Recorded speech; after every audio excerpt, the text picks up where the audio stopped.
To my YouTube channel. और सबसे पहले भाई लाइक शेयर सब्सक्राइब कर दो। और यहाँ पे मेरा 50 वीडियो होने जा रहा है और 50 सब्सक्राइबर्स भी नहीं है। थोड़ा सा भाई लाइक शेयर सब्सक्राइब सपोर्ट करो। और उसके बाद हम लोग आज बात करेंगे 5 टाइम चैंपियंस मुंबई इंडियंस की, जिसके पिछले 5 साल में एक भी ट्रॉफी नहीं जीती है। और बहुत सारे बातें और कंट्रोवर्सी भी हुई कि हार्दिक पांड्या को जीटी में लेके आए तो फिर उनको बू भी किया गया। उसके बाद उन्होंने वर्ल्ड कप जीता। और यहाँ पे मतलब बहुत सारी चीजें चल रही थी, उस हिसाब से लग रहा है कि इसीलिए ये एक साथ क्लिक नहीं कर पाए। बहुत सारी ये सब बातें चल रही थी कि इनके बीच ये ठीक नहीं है, उनके बीच ये ठीक नहीं है। तो पिछले साल से कुछ ठीक तो हुआ है। तो देखते हैं कि अभी इनकी टीम कैसा करती है इस साल, क्योंकि भाई पिछले 5 साल में तो एक भी ट्रॉफी नहीं जीते हैं, जब से मतलब 10 टीमें आई हैं। और उससे पहले 5 ट्रॉफी इन्होंने जीत रखी थी। तो भाई देखो, टीम इनकी हर बार सॉलिड होती है, ये इनकी प्लेइंग 11 भी सॉलिड होती है। लेकिन एक बात मेरे को ये समझ नहीं आती कि कौन सा कलेश हो रहा है कि ये कैप्टन बन गया, तो ये क्या बातें हो रही है। अब अंदर का बात तो मेरे को कुछ पता नहीं है कि हार्दिक पांड्या को इतना बू भी किया गया कैप्टन बना। तो ये चीजें सारी मेरे को समझ नहीं आई कि क्या कैसे बात कर रहा है, क्या क्या बोला जा रहा है उनको। तो भाई देखते हैं कि इस साल क्या होता है, कुछ कमाल कर पाते कि नहीं। वो उन्होंने पहले ही 2 ट्रेड कर लिए थे, शार्दुल ठाकुर आ गया था अर्जुन तेंदुलकर से, वो भी ट्रेड हो चुका था। और यहाँ पे बात करें तो एक सरफेन रदरफोर्ड आ गया था जीटी से ऑल कैश डील के ट्रेड में। तो इनकी टीम तो सेटल्ड ही थी। ऑक्शन में जाते समय इनके पास सबसे कम पैसा था।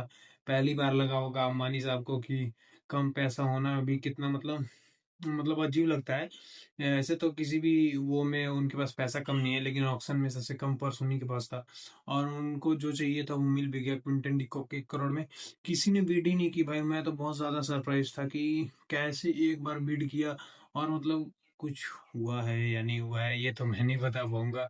लेकिन भाई देखो, टीम इनकी सॉलिड है। पहले मैं आपको प्लेयर्स पढ़ के बताता हूँ, उसके बाद मैं प्लेइंग 11 बताऊंगा और टॉप ऑर्डर और मतलब रेटिंग दूंगा कि किसमें कितना दम है, क्या है।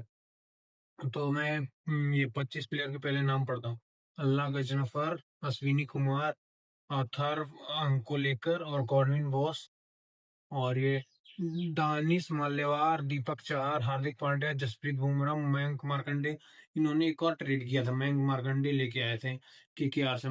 और ये है Mayank Rawat, Mitchell Santner, Mohammad Izhar, Naman Dhir, Quinton de Kock, Raghu Sharma, Raj Angad Bawa, Robin Minz, Rohit Sharma, Ryan Rickelton, Shardul Thakur trade से लेके आए थे और सरफेन रदरफोर्ड ट्रेड से लेके आए थे।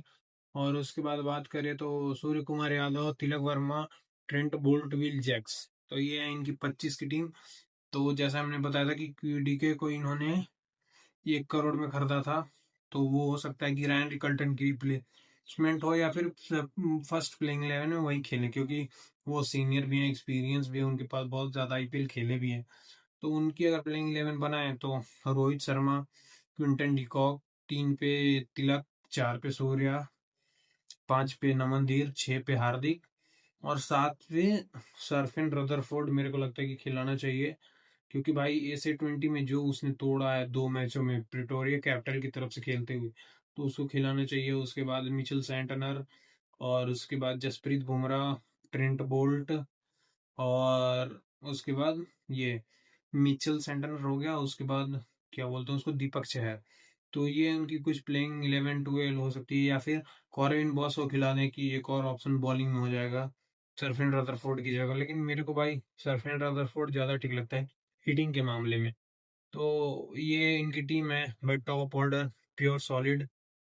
पीडीके और रोहित शर्मा आ गए हैं, वो 2020 वाला फ्लेवर लग रहा है पूरा ऊपर से नीचे तक। केवल एक ही इसमें चेंज है कि ये दीपक चहर सीएसके में था। तो मतलब बाकी तो सेम, मतलब 2020 वाला ही फ्लेवर आ रहा है।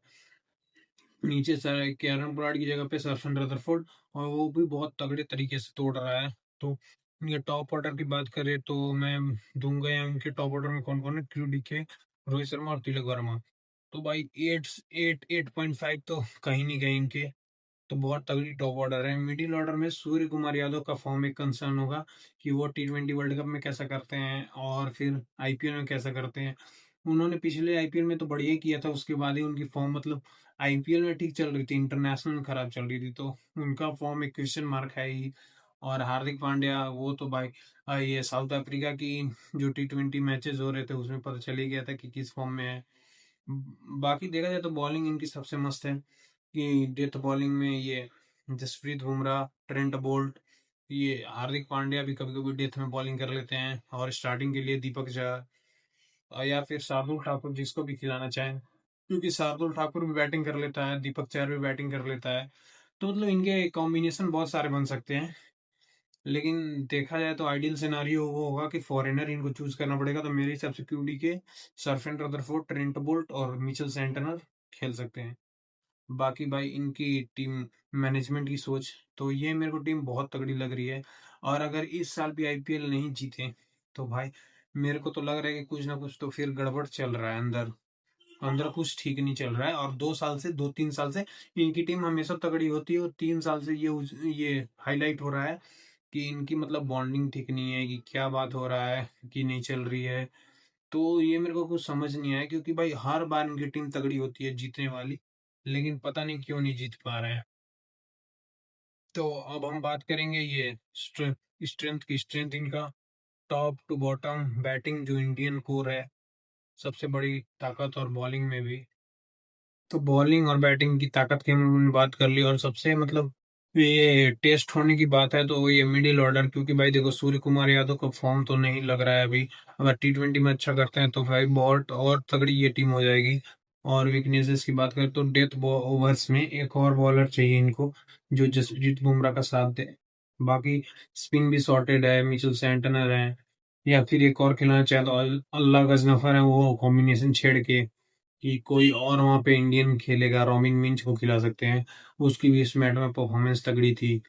तो भाई ओवरऑल ये टीम तो बहुत तगड़ी है, लेकिन अब ये हर बार तगड़ी तगड़ी कर करके इन्होंने ना कप जीता, ना ना क्वालिफाई एक दो में किया है। जो पिछले साल वो भी श्रेयस अय्यर ने क्वालिफायर 2 में एक एक्सेप्शनल नौ खेल के हरा दिया था इनको।